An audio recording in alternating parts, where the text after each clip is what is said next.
Welcome back to my channel, 1 ounce at a time. Tonight I'm going to continue my series on my Penelope bottles, going through the lineup that I have.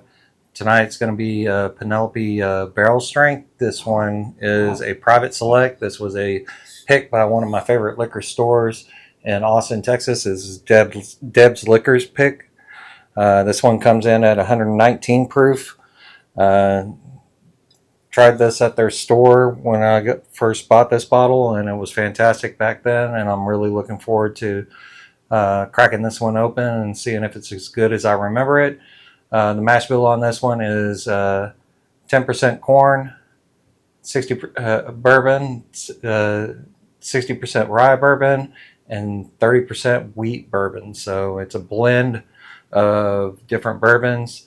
I love Deb's. They like to put funny little stickers on their bottles. This one looks like it's from Bachelor Party, the movie, and it says Penelope Party on there. I don't know if you can see that real well, but that's what the sticker looks like. It's pretty funny. So looking forward to this. Hopefully it's as good as I remember, and thank you, Deb's, for picking this barrel out and providing this bottle. So we're going to go right into this.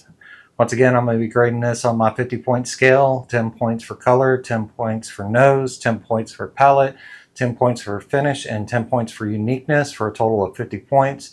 You can see that grading scale here.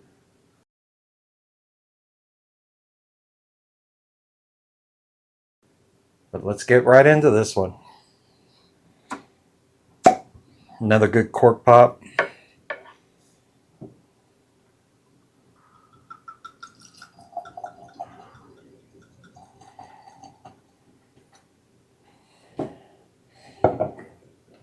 So the 10-year left me a little bit disappointed at that. It was just kind of just an average bourbon. I thought there were other 10 years on the market that was a little bit better, like Eagle Rare or something like that. So I'm hoping this one's actually better than the 10-year.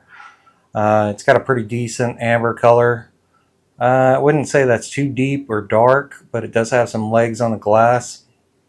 So I'm going to give that a 6 on the color. I mean, it looks pretty decent, and I like the legs on the glass. It's going for the nose.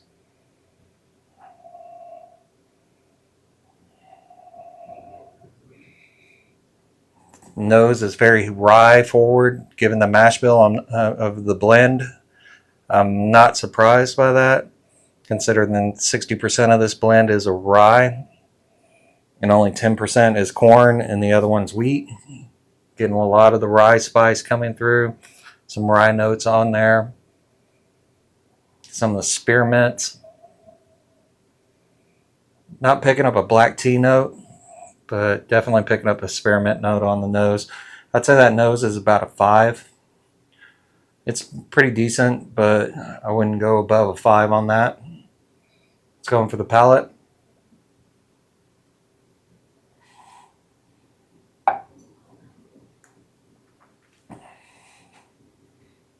Okay. Palate's where this one's going to shine. Tons of sweetness coming through. Getting a little bit of the rye spice coming through on the back end of the palate, but the corn is definitely sweet on the front end. Getting some caramel notes there. The rye kicks in the back end and carries on through the finish. And getting a slight black tea note. Not overly powering black tea. Not picking up that spearmint that I got off of the nose, but the rye spice is definitely there. It's heating, and it makes the finish last a long time. It's 119 proof, so not a bad proof point, so it's a pretty good finish. So gave it a 5 on the color. I'm sorry, gave it a 6 on the color, gave it a 5 on the nose. The palate's going to get a 7. And the finish, I'm going to give the palate actually an 8. The palate's actually fantastic. I'm going to go in for a second sip, make sure I'm good with that score.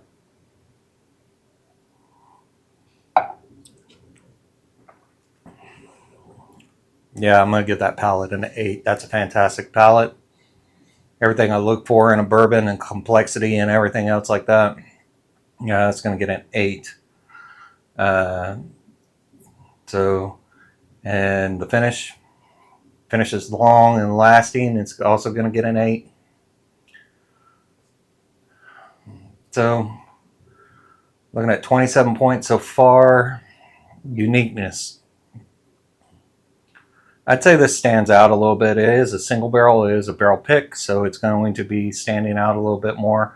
I think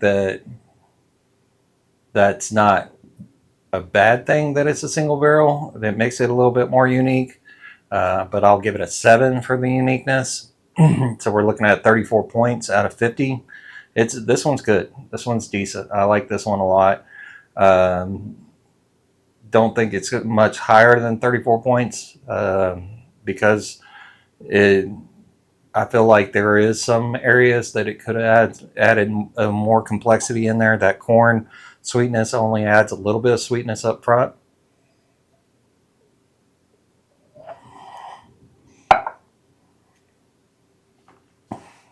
Given this blend, it's more rye forward than corn whiskey or bourbon. So it drinks a little bit like a high rye bourbon, and I wish it was a little bit more complex on the palate, giving some more of those bourbon notes, some more of those vanillas, caramels, and stuff like that. But 34 is a decent score. If you ever see Penelope, that's a private barrel that you can pick up a store pick, I'd highly recommend it.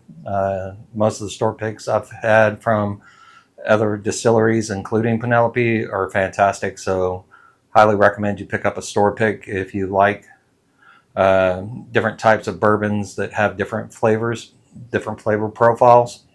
This definitely has a different flavor profile, so I'd say it would be really worth it to pick it up from a store pick perspective. So 34 is going to be my final score out of 50.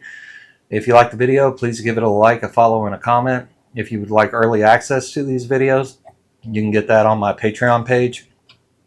I also post a lot of content on my Patreon page. After the videos are processed on TikTok, YouTube, all that stuff, I'll release the full review, my full review breakdown in a text form, so you can read that and get insights onto the different bourbons that I've tried that way. So please check out my Patreon page, and we'll see y'all in the next Penelope video. We only have one more left, and that's going to be the cigar batch. So look forward to that, and we'll see y'all in the next one. Thanks for watching.